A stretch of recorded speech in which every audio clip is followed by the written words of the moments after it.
beautiful city of Los Angeles, City of Angels. Now, what we do know is we know that in the county of Los Angeles, there are approximately 47,000 individuals that experience homelessness. But what does that say about our city?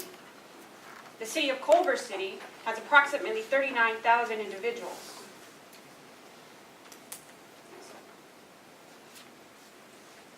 People without housing experience a lot of environmental hazards. For example, they are exposed to climate change. They are exposed to urban runoff. Where's Susan? Urban runoff. Ollie. They are also exposed to carbon emissions, which impacts their health and their mental health. But more importantly, what's evident in the photo is that they are excluded from the population. They are excluded from the ecosystem in which they live in. So what we aim to do in this presentation is to think of ways in which we are able to include them in our ecosystem. With that said, let's turn to an example. As we look at the beautiful Colorado River, we begin to change our thinking. We realize that it's necessary for us to think as ecosystems thinkers. Because what happens at the top will eventually affect the bottom downstream. Hi, we are applying ecosystems thinking in helping to strengthen and to enhance the effectiveness of housing works. And one of the ways we're doing this is through data gathering from different ecosystems. Understanding eco as home, we can then say that there are a multitude of ecosystems of all sizes nested in other ecosystems. These ecosystems are built by each and all species and their individual members. For instance, this man here, a member of the human species, has built his own ecosystem here on this sidewalk that he has managed and in which he has lived for 25 years. His ecosystem is nested in a larger ecosystem that we may call a neighborhood, which in turn is nested in a community, which is within a city, and so on and on. Obviously, this man's ecosystem has very limited resources and lacks many necessities, including a permanent home. So, with the help of data, Housing Works can help by enabling him to break through his ecosystem boundaries by building relationships with this man through the services they provide. These services enable him to engage in the community and be able to navigate through it so he can access the resources he needs, including but not limited to housing, permanent housing, and supportive services.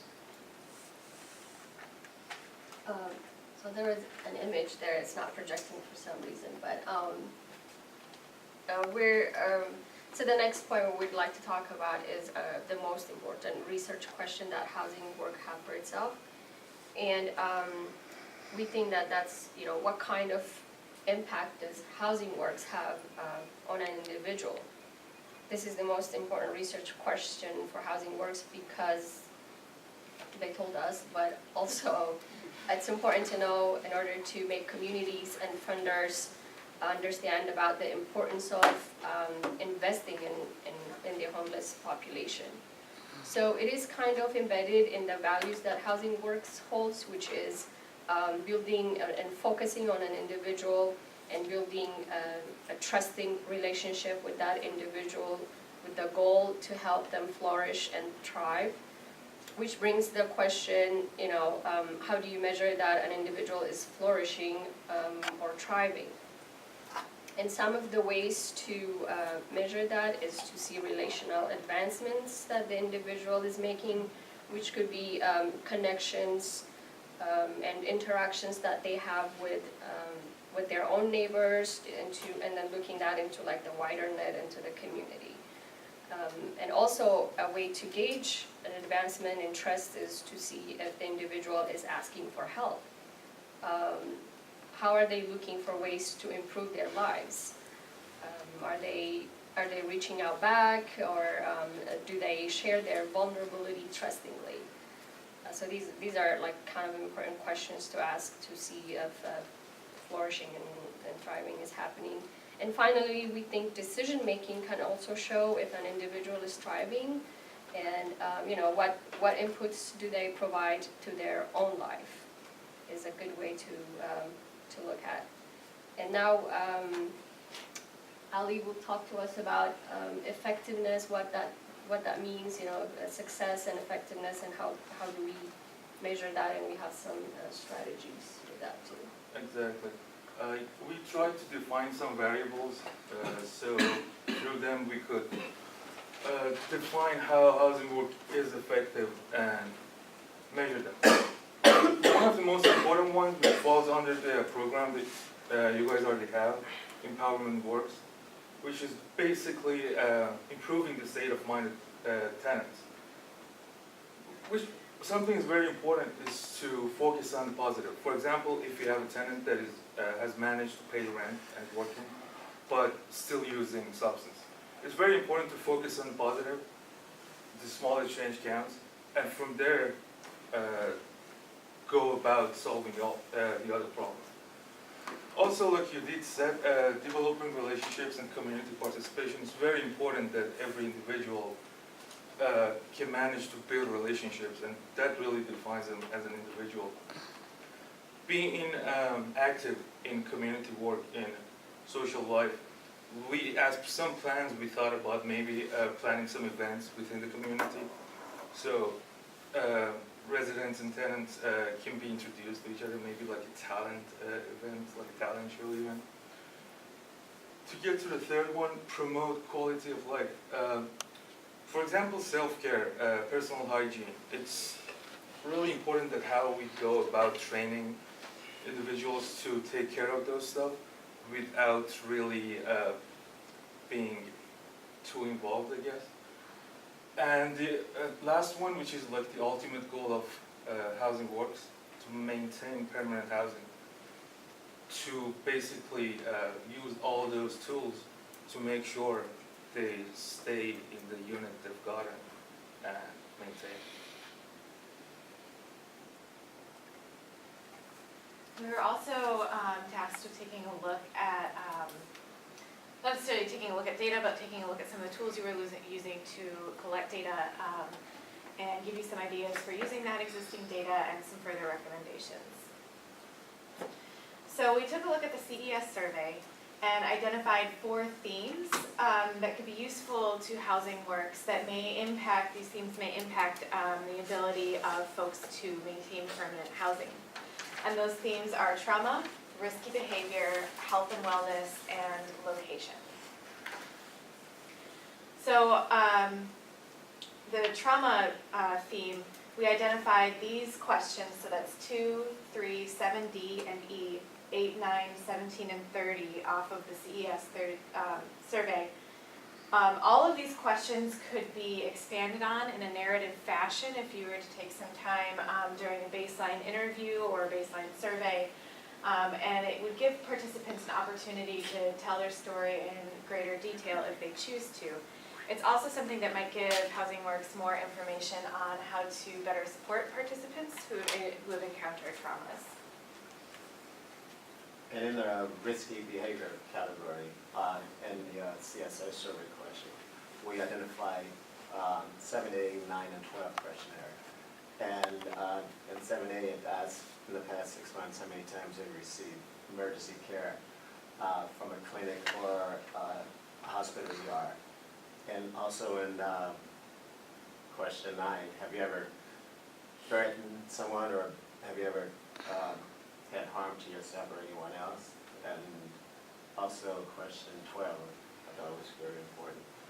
Have you ever done any consideration of risky behavior, as in participating in sexual behavior, or use intermittent drug, shared needles with someone? And I felt that all these was like a very vital and direct connection with Housing Works counselors so they can have like a ballpoint and getting the person and the program and providing proper care that's assisted to that particular tenant. And with that said, we're talking about the health and wellness.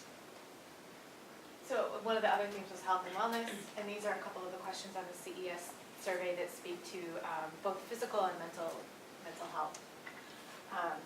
So that's question 16, 18, 27, 28, and 30. And then next slide if we could. So these questions would help Housing Works get to know the participant as an individual with their unique health challenges. It's also possibly data that can be used to prove that the permanent housing model works. So if there's a measurable improvement in chronic conditions or mental health struggles, you might also be able to use that data to prove cost savings. So if somebody's going to the emergency room less or is costing a health system less money because their chronic conditions are better managed, and it improves the health conditions of your participants, which is huge for quality of life. The other thing that we found in the CES survey was location. And so we outlined some ways that Housing Works can use the location data. One, to improve relationships with landlords by sharing and showcasing these success stories in particular locations. It can be used to assess the different kinds of homeless cultures that are found throughout the city and the county and Southern California in general. It can be used to prove an increase in safety by comparing this data with perhaps data about crime in the area. And you can use the residence and preference data to better pair people to locations that they actually want to live and have a connection to. And it can also be used to differentiate between locals and non-locals, meaning homeless folks who moved here from a different place, in order to cater resources to these different populations. And this, we also did a comparison between the CES and DHS surveys. We also have a narrative document that we can email to you that outlines some of this as well. And then we just have some general recommendations. I'll go through the first two. So we had a conversation with Selena about possibly reinstating this baseline survey and doing it through interviews, like Ariel mentioned, and structure the questions in order to give time to build rapport with the individual and not to get to the sticky questions right away. And then to offer more choices and options to choose from than the CES survey does. A lot of them are yes or no, and that doesn't give them the opportunity to expand. And again, using these more open-ended questions and framing them in a way that's less suggestive and less criminalizing. And basically with the goal of balancing this qualitative data with the quantitative and getting the narratives and stories and getting their self-reported data regarding what they think has been effective for them to stay permanently housed. Our other recommendations include harvesting data, so possibly working with doctors or healthcare providers to measure improvements in health. Maybe document changes in income to showcase community benefits. And this is something I ended up confused about, whether or not you guys get to use a lot of the data from the CES, but if you can, to extract the information from that survey. Because some of it can speak to, like we said, those four themes that might be very useful for you. And create a research position to analyze data and administer the baseline survey, which could be a third party. We don't know how you want to do it. And to kind of differentiate among your participants. So identify goals for individuals in order to effectively measure progress. So for example, there are some folks who may someday want to be able to earn an income, and there are some that might not. So to be able to kind of differentiate between capabilities and goals between participants. Could we add one more thing? We felt really that that research position is very, very critical. And it may well be like a capstone project for a master's degree student, because they generate a tremendous amount of data every single day. They collect data, you know, every time that they do one step at a housing works, there's data being taken down. It's just an enormous amount of data.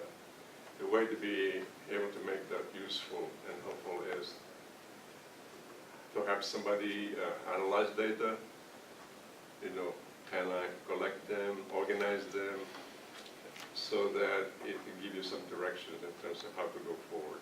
So we really cannot overemphasize the importance of the research position. And maybe that could be worked out somehow with Antioch University, like, you know, a student who is interested in data analysis could probably even create a capstone project out of that.